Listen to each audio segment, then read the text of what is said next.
दोस्तों, हमारा जीवन केवल एक ही चीज पर झूलता रहता है और वह है हमारी सांसें। दिन भर में हम हजारों चीजें देखते हैं, सुनते हैं, छोटी मोटी चीजें पकड़ते भी हैं और उस पर विचार भी करते हैं। विचार भी ऐसे जो हमें चिंता में डाल देते हैं, दुविधा में डाल देते हैं, समस्याएं खड़ी कर देते हैं।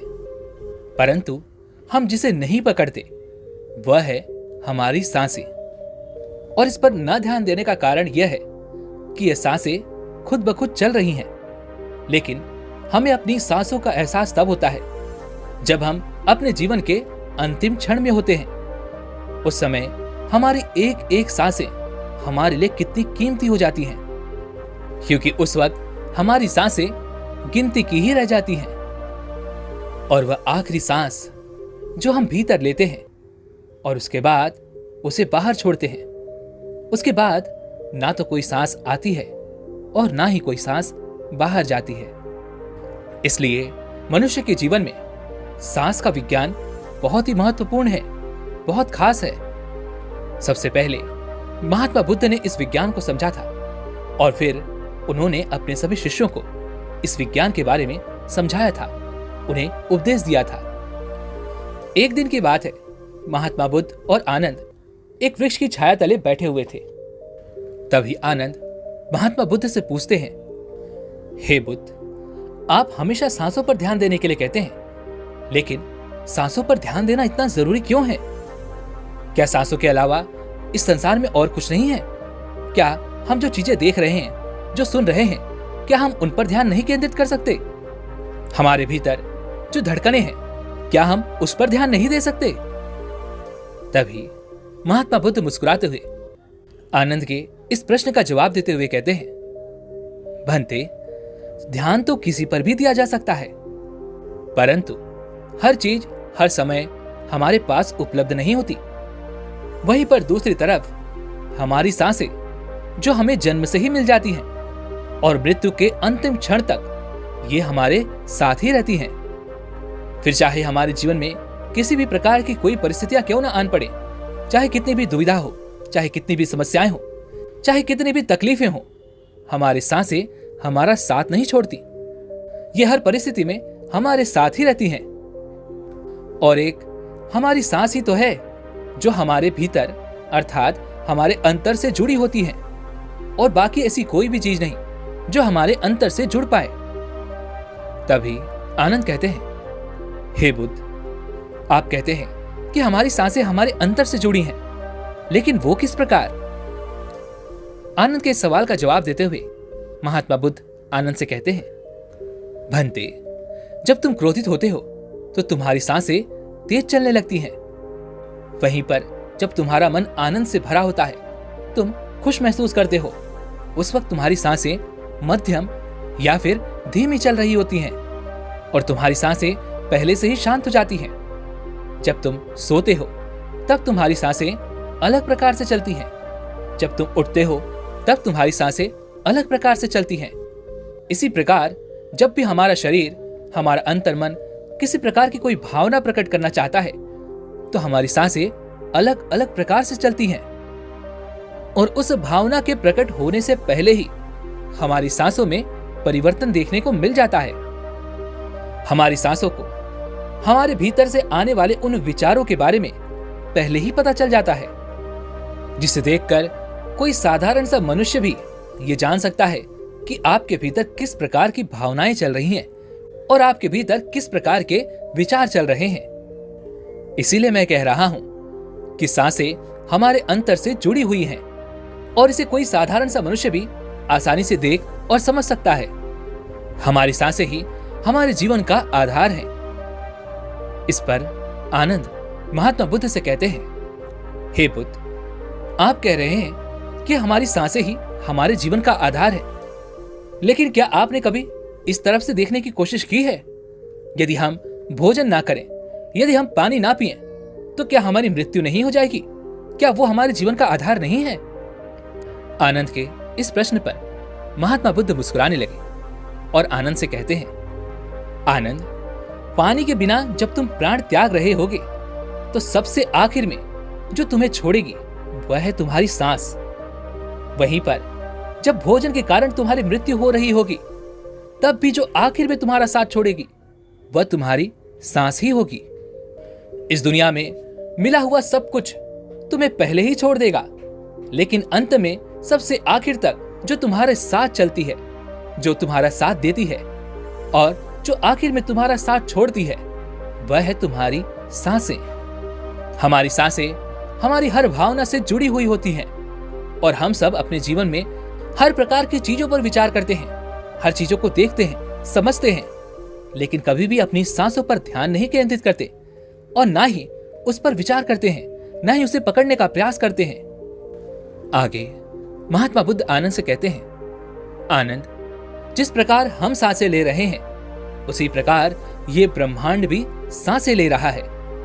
क्या तुमने कभी यह महसूस किया है, जब रात्रि को सोते वक्त तुम अकेले होते हो, एकांत में होते हो और वहां पर कोई दूसरा और नहीं होता, और जब सारा ध्यान तुम्हारा सांसों पर होता है, तब उस वक्त तुम अपनी सांसों की आवाज साफ साफ सुन सकते हो।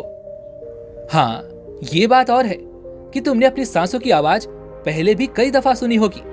जब तुम छोटे बच्चे रहे होगे, तब भी तुमने अपनी सांसों की आवाज जरूर सुनी होगी, क्योंकि हर बच्चा अपने बचपन में अपने सांसों की आवाज रोज सुनता है। ठीक जिस प्रकार तुम्हारी सांसें हैं, जिस प्रकार तुम्हारी सांसों की आवाज है, ठीक उसी प्रकार की आवाज ब्रह्मांड में भी गूंजती है। जब भी हम ध्यान में होते हैं तो चारों तरफ एक अजीब सा सन्नाटा होता है और हमें एक आवाज सुनाई पड़ती है, और ये आवाज बिल्कुल हमारी सांसों की तरह ही होती है। तभी आनंद महात्मा बुद्ध से कहते हैं, हे बुद्ध, आप कहते हैं कि ध्यान में हम अपनी सांसों की आवाज को सुन सकते हैं और यह ब्रह्मांड भी सांसें ले रहा है और उसकी सांसों की आवाज भी बिल्कुल हमारी सांसों की तरह ही है। लेकिन मैंने तो कभी भी ध्यान में यह महसूस नहीं किया, ना ही मैंने कभी ध्यान में अपनी सांसों की आवाज सुनी है। इस पर महात्मा बुद्ध कहते हैं, आनंद, तुम्हें और भी गहन ध्यान में उतरना होगा, तभी तुम अपनी सांसों की आवाज सुन पाओगे। ये ब्रह्मांड जो सांसें ले रहा है, उसकी आवाज से तुम खुद को जोड़ पाओगे। हम अपनी सांसों के जरिए ही इस ब्रह्मांड से जुड़ पाते हैं, और इसके लिए तुम्हें और भी गहरे ध्यान में उतरना होगा, तभी तुम इन सांसों की आवाज को सुन सकते हो, इन्हें महसूस कर सकते हो। आगे आनंद महात्मा बुद्ध से कहते हैं, हे बुद्ध, परंतु कई लोग मुझसे ये पूछते रहते हैं कि अपनी सांसों पर ध्यान दे मतलब क्या करें, सांसों पर किस प्रकार से ध्यान दिया जाता है। तभी महात्मा बुद्ध इस प्रश्न का जवाब देते हुए कहते हैं, आनंद, जब कोई अपनी सांसों पर ध्यान देता है तो इसका मतलब सिर्फ सांसों पर ध्यान देना ही तो होता है, परंतु क्योंकि हम मनुष्य किसी भी चीज को कठिन रूप से लेते हैं, हम किसी भी चीज को सरलता से सोचना तक नहीं चाहते, इसलिए हम सरल से सरल चीजों को कठिन बना लेते हैं। क्या सांसों पर ध्यान देना इतना मुश्किल है? हमारी सांसें तो खुद ब खुद चल रही हैं, बस आपको उस पर ध्यान ही तो केंद्रित करना है। वो जैसी भी चल रही हैं, उसे चलने दो, बस अपना ध्यान अपनी सांसों पर लगाओ। वो कब अंदर जा रही हैं और कब बाहर आ रही हैं, बस इतना ही तो करना है। आपके ध्यान के केंद्र में आपकी सांसें ही होनी चाहिए। और यदि वास्तविकता देखी जाए तो यह भी सत्य है कि हमारे पूरे जीवन काल में हमारी सांसें ही हमारे केंद्र में होती हैं, और इन सांसों के इर्द गिर्द अर्थात इसके चारों ओर ही सब कुछ चलता रहता है। फिर चाहे वो आपके विचार हो, दुख हो, दर्द हो, रोना, चिल्लाना, प्रेम, दया, करुणा या फिर क्रोध, फिर वो चाहे किसी भी प्रकार की भावनाएं क्यों ना हो, बस आपको चुपचाप अपनी सांसों पर ध्यान केंद्रित करना है और इन सभी विचारों को देखते जाना है, और देखते ही देखते तुम इसमें निपुण हो जाओगे। फिर तुम्हारे इर्द गिर्द चाहे कुछ भी क्यों ना हो, तुम्हारा ध्यान केवल तुम्हारी सांसों पर ही होगा, और अंत में तुम सत्य भी देख पाओगे। और तब तुम्हें इस बात का एहसास होगा कि तुम तो सांस नहीं ले रहे, सांस तो तुम्हारा शरीर ले रहा है, और मैं तो कोई और ही हूं। मैं ना तो श्वास हूं और ना ही शरीर हूं, मैं तो कुछ अलग ही हूं, मैं तो कुछ और ही हूं। जैसे किसी व्यक्ति की याददाश्त चली जाए तो यह भूल जाता है कि वह कौन है, ठीक उसी प्रकार तुम्हें भी सत्य का ज्ञान हो जाएगा। जब हम खुद से पहली बार मिलते हैं, ठीक वहीं से हमारी यात्रा प्रारंभ हो जाती है, ये जानने के लिए कि आखिर मैं कौन हूं। तभी आनंद महात्मा बुद्ध से कहते हैं, हे बुद्ध, मैंने मान लिया कि जब हम ध्यान में होते हैं तो उस वक्त हम अपनी याददाश्त खो बैठते हैं। लेकिन यदि कोई ऐसा व्यक्ति है जो अपनी याददाश्त नहीं खोता, उसे अपने बारे में सब कुछ याद रहता है, तो वह भला अपने आप से क्यों पूछेगा कि मैं कौन हूं, क्योंकि उसे तो सब कुछ याद है। इसके जवाब में महात्मा बुद्ध आनंद से कहते हैं, भंते, वास्तव में हम जो भी हैं, ये समाज द्वारा बनाया गया है। हमारा नाम, हमारा धर्म, हमारी परिभाषा, हमारे सोचने और समझने का तरीका भी हमारे समाज द्वारा ही दिया गया है। और ये सब कुछ जोड़कर ही हमारी पहचान बनती है और हम जीवन काल तक इसे ही अपनी पहचान मानते हैं। लेकिन जैसे जैसे हम अपनी सांसों से जुड़ते चले जाते हैं, वैसे वैसे हम अपने भीतर की ओर मुड़ते हैं, हम अपने अंतर तक पहुंचते हैं और अपने शरीर से दूर होने लगते हैं। इस समाज ने जो भी हमें सीख दी है, जो भी हमें समझ और विचार दिए हैं, उसके अनुसार हमारा शरीर ही हमारे लिए सब कुछ है। लेकिन जब हम ध्यान में उतरते हैं और खुद को पहचानते हैं, तो सबसे पहले हम अपने शरीर की इस पहचान से ही दूर होते हैं और देखते ही देखते इस समाज के द्वारा दी गई हमारी सारी पहचान हमारी आंखों के सामने हमें झूठी लगने लगती है। और जैसे जैसे हम इस झूठी पहचान से दूर होते चले जाते हैं, हमारे सामने एक प्रश्न खड़ा हो जाता है। इस पर आनंद महात्मा बुद्ध से कहते हैं, तथागत, वो कौन सा प्रश्न है? तभी महात्मा बुद्ध कहते हैं, वह प्रश्न है कि मैं कौन हूं? अगर मेरी पहचान ये नहीं, मैं ये नहीं हूं, तो फिर मैं कौन हूं और मैं क्या हूं? और यही वो पहला प्रश्न है जिस प्रश्न के कारण हमारे भीतर एक जिज्ञासा उठती है, खुद को पहचानने की एक तलब उठती है। और यही सबसे सही सवाल भी है। और यहीं से हमारी यात्रा शुरू होती है खुद को जानने की, खुद को पहचानने की। और इस यात्रा में शुरू से अंत तक जो हमारा साथ देती है, वो है हमारी सांसें। तभी आनंद महात्मा बुद्ध से कहते हैं, हे बुद्ध, आखिर हमारी सांसें खुद को पहचानने में हमारी मदद कैसे करती हैं? इस यात्रा में ये हमारा साथ कैसे देती हैं? तभी महात्मा बुद्ध आनंद को समझाते हुए कहते हैं, आनंद, तुमने कई प्रकार के मार्ग देखे होंगे, उनके बारे में सुना भी होगा। तुमने ये भी सुना होगा कि उस मार्ग पर चलना है, उस मार्ग से भटकना नहीं है। परंतु ये समझ नहीं आता कि आखिर वो मार्ग कौन सा है, क्योंकि इस दुनिया में तो कई प्रकार के मार्ग हैं और उनमें से कई मार्ग हमने देखे भी हैं। और मान लीजिए कि आपने नहीं भी देखे हैं, तब भी उन मार्गों पर तो आपको चलना ही है, क्योंकि वो वही मार्ग हैं जिन पर चलकर हम अपनी मंजिल तक पहुंच सकते हैं। और ये वो मार्ग हैं जो हमें अपनी आंखों से दिखाई पड़ते हैं, लेकिन हमारे अंतर में जो मार्ग है वह हमें दिखाई नहीं पड़ता। इस पर आनंद महात्मा बुद्ध से बड़े जिज्ञासा में कहते हैं, हे बुद्ध, अगर हमारे अंतर का मार्ग हमें दिखाई नहीं पड़ता, तो हम उस पर कैसे चल सकते हैं और अपनी मंजिल तक कैसे पहुंच सकते हैं? तभी महात्मा बुद्ध इस प्रश्न का जवाब देते हुए कहते हैं, आनंद, क्योंकि वह मार्ग हमारी सांसों से बना हुआ है और तुम्हें अपनी सांसों पर ही चलना होता है। क्या तुमने कभी गौर किया है, जिंदगी भर हम यहाँ वहां की न जाने कहां कहां की यात्रा करते रहते हैं, कौन कौन से मार्ग पर चलते हैं, यहां से वहां घूमते रहते हैं, परंतु इस धरती पर आप जितने भी चले हों, आपने बड़ी से बड़ी मंजिल तक का रास्ता भी तय किया हो, लेकिन वास्तविकता तो यही है, ये कोई यात्रा नहीं है। यात्रा तो वह है जब आपने जन्म लिया और आपने पहली सांस ली, और जिसकी आखिरी मंजिल आपकी आखिरी सांस अर्थात आपकी मृत्यु है। हमारे जन्म से ही हम सांसों के माध्यम से अपने जीवन को जीते हैं, अपने जीवन की यात्रा में आगे बढ़ते हैं, और सांसों से ही आपके भीतर की यात्रा भी चलती है। इसलिए ये जरूरी है कि तुम अपनी सांसों की अहमियत को समझो, क्योंकि वास्तविकता देखी जाए तो सांसें ही समय है और समय सीमित है। इसलिए इस समय को व्यर्थ की चीजों में ना लगाओ, व्यर्थ की चीजों में इसे खर्च ना करो, जो जरूरी है वो करो। मैं ऐसा नहीं कहता कि आप आध्यात्म के मार्ग पर ही चलें, खुद की खोज करें। आप बाहर के जीवन में भी बहुत कुछ कर सकते हैं, लोगों के लिए, समाज के लिए, और भी बहुत कुछ जो आप करना चाहें वो सब आप कर सकते हैं। किंतु ये वही कर सकता है जो पहले से ही भीतर की ओर जी रहा है, जो अपनी सांसों की अहमियत को जानता है, जो अपने सांसों के मार्ग पर चल रहा है, जो खुद को जानता है। क्योंकि जो लोग बाहर का जीवन जी रहे हैं, जो लोग बाहर की दुनिया देख रहे हैं, वे लोग तो हमेशा से दुविधा में हैं। उन्हें तो खुद पर ही शक होता है, तो वैसे लोग भला अपनी मंजिल तक कैसे पहुंच सकते हैं?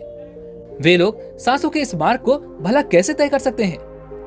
उनका आधा से ज्यादा जीवन तो चिंता में ही बीत जाता है। वे लोग भला दूसरों की मदद क्या कर पाएंगे? वे लोग इस समाज के लिए भला क्या कर पाएंगे? जो लोग केवल बाहर का जीवन जीते रहते हैं, वैसे लोग अपने पूरे जीवन काल केवल भटकते ही रह जाते हैं, और ऐसे लोग कभी अपनी मंजिल तक नहीं पहुंच पाते।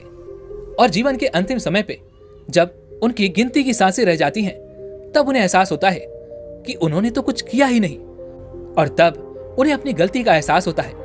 लेकिन तब तक समय हाथों से निकल चुका होता है, और तब उन्हें अपने जीने पर पछतावा होता है। ऐसे लोग अपने अंतिम समय पर भी फड़फड़ाते हैं, चिल्लाते हैं, चीखते हैं कि काश उन्हें थोड़ा सा और वक्त मिल जाता, तो वे लोग दूसरों के लिए कुछ न कुछ अवश्य करते, इस समाज के लिए कुछ न कुछ अवश्य करते। लेकिन वास्तविकता तो यही है कि यदि उन्हें थोड़ा सा और समय मिल भी जाए, तब भी वे कुछ और नहीं कर पाएंगे। क्योंकि जब तक वह अपने भीतर की यात्रा में प्रवेश नहीं करेंगे, जब तक वह खुद को नहीं जानेंगे, तब तक वह किसी और की मदद कभी नहीं कर सकते। आगे महात्मा बुद्ध आनंद से कहते हैं, इसलिए आनंद, अपनी सांसों की अहमियत को समझो। इस कीमती समय को यूं ही व्यर्थ न जाने दो। तुम्हारा जीवन बहुत कीमती है, इसलिए अपने जीवन की कीमत को समझो और इसका सही उपयोग करो। इतना कहकर महात्मा बुद्ध शांत हो गए, और आनंद को भी यह पता चल चुका था कि सांसों की हमारे जीवन में क्या अहमियत है, और सांसें किस प्रकार से हमें आंतरिक और बाहरी दुनिया से जोड़े रखती हैं, और किस प्रकार सांसों का इस्तेमाल करके हम अपने जीवन में हर बड़े से बड़े लक्ष्य को हासिल कर सकते हैं। दोस्तों, हमारे साथ भी कुछ ऐसा ही होता है। हम अपने पूरे जीवन काल में महंगी से महंगी चीजों को पाने के पीछे भागते रहते हैं, अपनी इच्छाओं की पूर्ति करना चाहते हैं, लेकिन हम सबसे कीमती चीज अर्थात अपनी सांसों के बारे में तो भूल ही जाते हैं, जो सबसे ज्यादा कीमती है। हमारी सांसें ही समय है, और समय कभी नहीं रुकता, और यह समय बहुत सीमित है। इस बात का एहसास आपको कब होगा? जिन लोगों को इस बात का एहसास है, जो लोग अपनी आंतरिक यात्रा कर रहे हैं, वे लोग अपने जीवन में बड़े से बड़े लक्ष्यों को हासिल कर रहे हैं। उन्होंने अपने जीवन में ऊंचाइयों को हासिल किया है, और वे लगातार ऊंचाइयों को हासिल करते भी जा रहे हैं। लेकिन हम में से अधिकांश लोग अब भी भटके हुए हैं। उन्हें यह समझ नहीं आ रहा कि यह समय हमारे साथ हमेशा नहीं रहने वाला। आज नहीं तो कल हमारी सांसें खत्म हो जाएंगी, और हमें इस शरीर को छोड़ना ही होगा। फिर चाहे हम कितना भी रोएं, कितना भी चिल्लाएं, चीखें, लेकिन उससे कोई फर्क नहीं पड़ेगा। हमें और अधिक समय नहीं मिलने वाला। इसलिए अपने इस समय की कदर करें, अपनी सांसों की कदर करें, अपने आप को समझें और सही मार्ग पर चलें। आज की इस वीडियो का उद्देश्य इतना ही था कि आप लोग अपने समय की कदर करें, अपने आप की कदर करें, क्योंकि आप बहुत कीमती हैं, आपका जीवन बहुत कीमती है। इस बात को समझें और सही मार्ग पर आगे बढ़ें। वैसे दोस्तों, मैं चाहता हूं कि यह वीडियो और भी लोगों तक पहुंचे, ताकि और भी लोग भटकने से बच सके, वे अपने मार्ग पर आगे बढ़ सके। और इसमें आप मेरी मदद कर सकते हैं इस वीडियो को लाइक और शेयर करके। साथ ही अगर आपको हमारी ये वीडियो अच्छी लगी हो तो आप अच्छा सा कमेंट भी कर सकते हैं। इसी के साथ में उम्मीद है कि आपको आज की वीडियो जरूर पसंद आई होगी, तो आप हमारे चैनल को सब्सक्राइब और घंटी बटन को भी जरूर दबा दीजिएगा। चलिए फिर मिलते हैं ऐसे एक और वीडियो में। तब तक के लिए अपना ख्याल रखें। धन्यवाद।